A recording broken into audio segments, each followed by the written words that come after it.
अजीमुशान बादशाह जिसने रूहे जमीन पर हुकूमत की, जिसकी हुकूमत के सामने सिकंदर आजम, चंगेज खान और शारलमीन की हुकूमत छोटी दिखाई देती। ना सिर्फ इंसान बल्कि जिन्नात, हैवानात और तमाम मखलूक आपके ताबे थी। इस वीडियो में हम अल्लाह के उस अजीम पैगंबर और बादशाह की पुर-इसरार का मुकम्मल वाक़या जानेंगे, जिसे तारीख सुलेमान इब्ने दाऊद के नाम से जानती है। अल्लाह ने हज़रत सुलेमान अलैहिस्सलाम को बेमिसाल हुकूमत और सल्तनत अता की थी। आपकी हुकूमत ना सिर्फ इंसानों बल्कि जिन्नात और हैवानात पर भी थी। हज़रत दाऊद अलैहिस्सलाम की हुकूमत के वक्त से ही जिन्नात आले दाऊद के ताबे थे। उस वक्त पहाड़ों में रहने वाले देव हैकल जिन्नात इंसानी बस्तियों में आना शुरू हुए और हज़रत दाऊद अलैहिस्सलाम के फर्मा बरदार हो गए।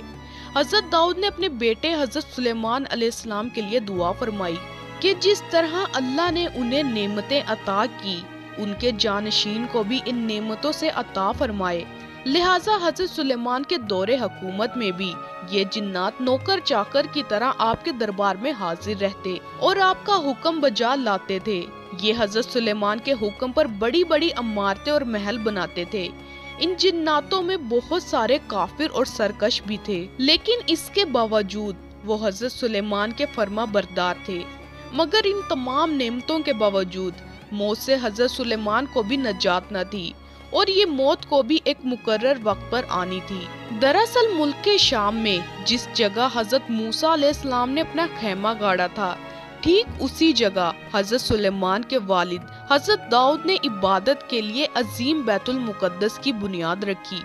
मगर इमारत पूरी होने से कबल ही हज़रत दाऊद की वफात का वक्त आन पहुंचा और आपने अपने बेटे और जानशीन हज़रत सुलेमान अलैहिस्सलाम को इस मुकद्दस इमारत को मुकम्मल करने की वसीयत फरमाई। क्योंकि देव और सरकश जिन्नात हज़रत सुलेमान के ताबे थे, लिहाजा आपने उन्हें उस मस्जिद के तामीर के कामों में मुकर्रर फरमा दिया।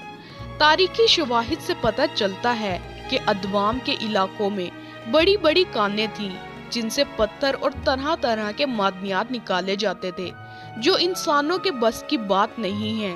इन जिन्नातों में बास गोताखोर भी थे, जो समुंदर की तह में गोता लगाकर कीमती पत्थर लाते और हज़रत सुलेमान की खिदमत में पेश करते थे। बैतुल मुकद्दस की तामीर के लिए भी ये जिन्नात दूर दराज के इलाकों से बड़ी बड़ी चट्टानें उठाकर लाते और मस्जिद की बुनियादों और स्तूनों की बुनियाद रखा करते। इन बड़े और अजीम चट्टानों को आज भी मस्जिद अक्सा के अंदरूनी हिस्सों में देखा जा सकता है। हज़रत सुलेमान के खौफ से जिन्नात काम किया करते थे, यहाँ तक कि हज़रत सुलेमान की वफात का वक्त भी करीब आ गया, मगर इमारत मुकम्मल ना हो सकी। आपने दुआ फरमाई, या अल्लाह मेरी मौत जिन्नों की जमात पर जाहिर न हो, ताकि वो बराबर इमारत मुकम्मल करने के काम में लगे रहें। क्योंकि अगर उन्हें हज़रत सुलेमान की वफात का इल्म हो जाता तो वो फौरन काम छोड़ देते और तामीर अधूरी रह जाती। लोगों का ये भी मानना था कि जिन्नात के पास इल्मे गैब है और वो हर चीज से बाखबर हैं। लिहाजा हज़रत सुलेमान ने दुआ की कि जिन्नात का जो इल्मे गैब का जो दावा है वो बातिल ठहर जाए। हज़रत सुलेमान ने मुल्कुल मौत से कहा था कि मुझे मेरी मौत की खबर कुछ अरसा पहले ही बता देना। लिहाजा मुल्कुल मौत एक दिन आपके पास तशरीफ लाए और अल्लाह का हुक्म सुना दिया कि अनकरीब आपकी मौत होने वाली है। एक रिवायत के मुताबिक एक दफा अल्लाह के नबी हज़रत सुलेमान अलैहिस्सलाम नमाज अदा फरमा रहे थे तो सामने एक दरख्त उगाया। हज़रत सुलेमान ने उससे पूछा, तेरा नाम क्या है? उस दरख्त ने कहा, खुरूब। आपने पूछा, तू किस चीज के लिए है? दवा के लिए, नस्ल बढ़ाने के लिए? पौधे ने कहा कि घर की खराबी और वीरानी के लिए। लिहाजा हज़रत सुलेमान समझ गए कि आपकी वफात का वक्त करीब आ चुका है। हज़रत सुलेमान ने जिन्नातों को एक शीशे का मकान बनाने का हुक्म दिया। आप वहां दाखिल हुए और आप अपने अस्सा पर टेक लगाकर अल्लाह की इबादत में मशगूल हो गए। इसी दौरान आपकी रूह कब्ज कर ली गई, लेकिन उस लकड़ी के अस्सा के सहारे इसी तरह खड़े रहे और जिन्नात इधर उधर देखकर आपको जिंदा समझकर अपने कामों में मशगूल रहे। जिन्नात ये समझ रहे थे कि आप जिंदा खड़े हैं और इबादत में मसरूफ हैं।